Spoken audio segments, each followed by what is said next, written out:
Wines made in amphora go back at least 8,000 years ago. The Georgians are credited with inventing this winemaking technique where they made wine in quavery, terracotta vessels that were buried underground. By burying the vessels underground, it naturally regulated the temperatures during fermentation. Around the same time, wines were also made in Armenia at the same time, although they called their vessels Karasi. All over the Mediterranean, you had Pythos in Greece and Cyprus. You had terracotta vessels in Italy and in Portugal, where they call them Talia. Vinho d'Italia, wines made in Italia and the Alentejo go back at least 2,000 years ago. I've seen some evidence say I might have went even as far back as 3,000 years ago. I did a video already about white wines made in amphora, but today we're going to do one about red wines made in amphora, which I am super excited about because I have two of my favorite red wine grapes here. I also have wines from Georgia, Armenia, and Portugal, so that's pretty exciting, along with Spain, Italy, and Croatia. A lot of producers are playing with terracotta vessels or cement. Some producers will actually ferment the wines in amphora and then age them in wood. I actually prefer wines that are just aged in amphora, or even cement for that matter.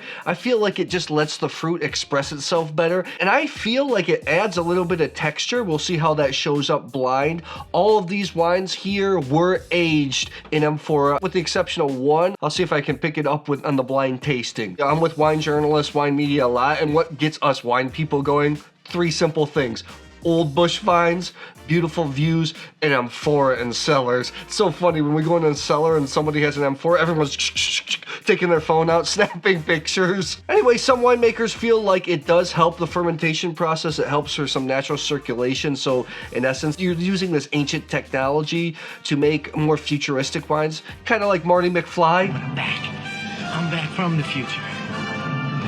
Great Scott. Regardless if these are traditional wines or they're modern contemporary wines, I don't care. I enjoy them. I like them. These wines generally are going to be more expensive. I have everything here from $25 all the way up to $100. They're more expensive because they're made in tiny quantities. It takes a lot of labor. You have to get in there. You have to clean. You have to scrub those pots clean in between uses. And you're not using temperature control, modern technology, so things can go wrong. That's why they're going to be more expensive. They're really a winemaker's way to play. They're an artisanal expression. I think they're a challenge to make. So with that extra work is going to come the premium price. In the amphora white wine video, I didn't blind taste them because there were some stylistic differences between the wines, but today we're going to blind taste all these red wines. You ready? I'm ready. Let's get it. All right, tasting out of my Rovsya wine glasses. These are the best inexpensive wine glasses I've ever used. They're burgundy glasses, but they work great for a lot of wines. Best inexpensive glasses I've ever used. I have a link in the description box. Check them out. I decided to go with burgundy shaped glasses because usually these red wines and amphora, they're not big, powerful wines. They usually have subtle flavors. The fruit has to show through. So I thought these would work really well. I've been to all these regions here and most of the producers. Again, I think I like these wines in amphora or those in cement because I like fruit flavors. I like mineral notes. I've never been big on wood and red wines. Ironically though, I like wood and white wines, which is kind of funny. Oh, wine number one is very floral, very pretty sour cherry flavors. Earth just has a touch of stemminess. It just smells really pretty. It just smells nice. Number one is a definition of a wine that seems light, but it starts to build some body, starts to gain momentum. The length, it's incredibly long. Subtle up front, but starts to become more powerful as it builds. My definition of a great wine, I think number one is outstanding. Let's move on to wine number two here. Wine two reminds me a lot of Zorah from the Northern Road. Red fruit, stemmy, pepper. So funny because I don't have a Zorah in here. Do I have? No, I don't have a Zorah in here. I had to double check myself. Got these kind of garrigue type flavors. Red fruit, pepper. Nice. Wine 1 and 2 are very similar. One's a little bit longer, more sour cherry. The fruit's more delineated. The one number 2 is just more red fruit. Both have pepper notes. I think one's a tad longer. Let me go back to it. 1 and 2 are great wines. Great wines. 3 is a little bit dusty, more darker fruit. I don't pick up wood on any of these wines so far. Now as I shake it out, a little black raspberry starts to come through. Mocha earth.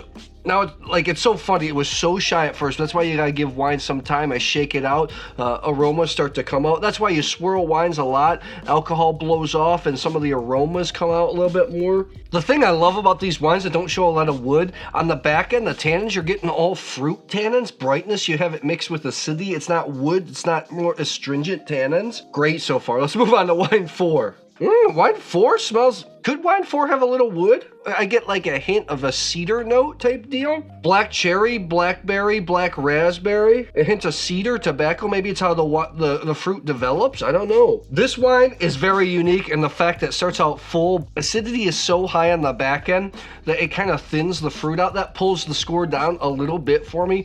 I feel like there might be a little bit of wood tannin here. It's the most tannic out of the 4 wines so far.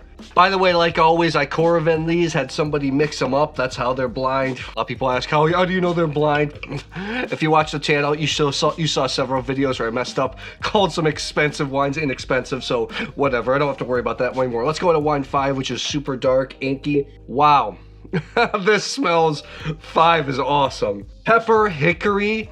It's got kind of like this tingling acidity, like almost like you can smell that on the nose. It's like a mix to me of a deep Syrah and maybe like a Bordeaux blend. Blackcurrant stem, really complex. It's long, it's clean. None of these wines here, like a lot of complaints sometimes is that maybe when you have these Amphora wines, these minimal intervention wines, that the wines can be a little bit funky. None of these are funky, clean. That's super long. It's got some strong tannins. That's a great wine. All of these are exceptional wines to start. Let's move on to number 6 here.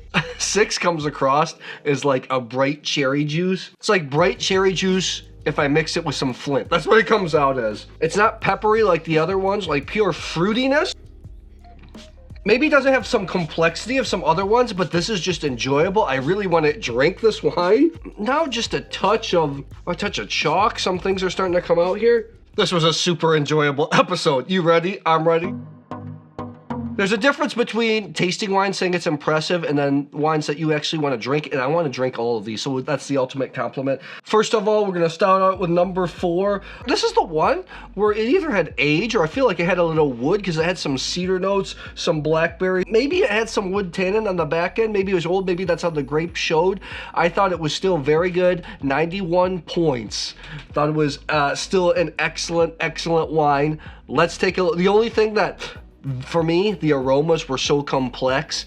On the back end, the acidity kind of thinned out the fruit. That's what kept me from going even higher, but still 91 points, big time score. I think it's a very good wine.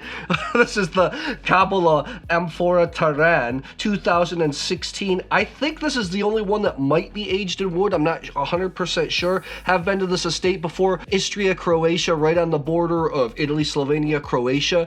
This producer, Kabbalah, he uses Georgian Quavery. This comes in at $40. Taran is a red wine grape, high acid grape that's also known as Tarano in neighboring Italy. Organic grapes, delicious wine. Like I said, Taran is a grape that usually needs food. Number 6. It's the one at first that I said was more fruity, red berry fruit and minerals, more Flint type of notes. At first, it was a little bit simple. However, as I swirled it in the glass, it started to gain more and more complexity.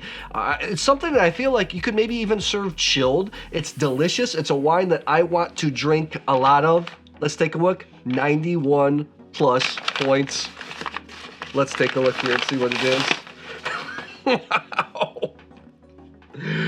This is the Il Bordo. This is the Patruna Sangiovese in Amphora 2019. The most expensive wine here in the US. It's $100. I've seen it in Italy for about 40. Il Bordo is owned by the Ferragamo family. Basically owned an entire village in Tuscany. They were on the film Mondovino. They were portrayed as really nice, but I've really enjoyed this wine in the past. I've even scored it a little bit higher. That's what happens when it's blind. And Sangiovese, my favorite red wine grape, 91 plus points. I went back, I said, it's the wine that I just really want to drink the whole bottle of. I'm surprised. I've tasted a lot of vintages of that wine, and I've gone up as high as 94 in the past, but you know what? That's the power of blind tasting. Let's move on, shall we? Number 3, black raspberry, mineral, and it has some tannic grip.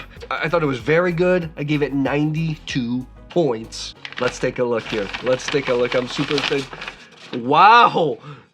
This is the Vinyes Domenech, the Vide Amphora from Montsant in Catalonia, Spain. This comes in at 30 bucks. This is 100% Grenache. A little darker than I would expect from Grenache. 13.5 alcohol, 2020. Priorat in Catalonia kind of gets all the cachet because it's an incredibly beautiful region.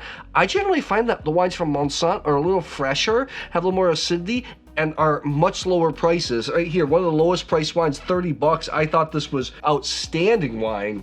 Has a little bit of tannic grip. All right, let's move on here. These next three, I gave some pretty massive scores. Number 5, black, dark, complex, long. Remember I talked about almost like an imaginary blend between a Zorah, a Bordeaux blend. 93 plus points.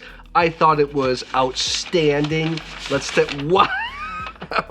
This is the Château Zegaani Red 2013 from Georgia, made from entirely of Saperavi. 50 bucks if you can find it.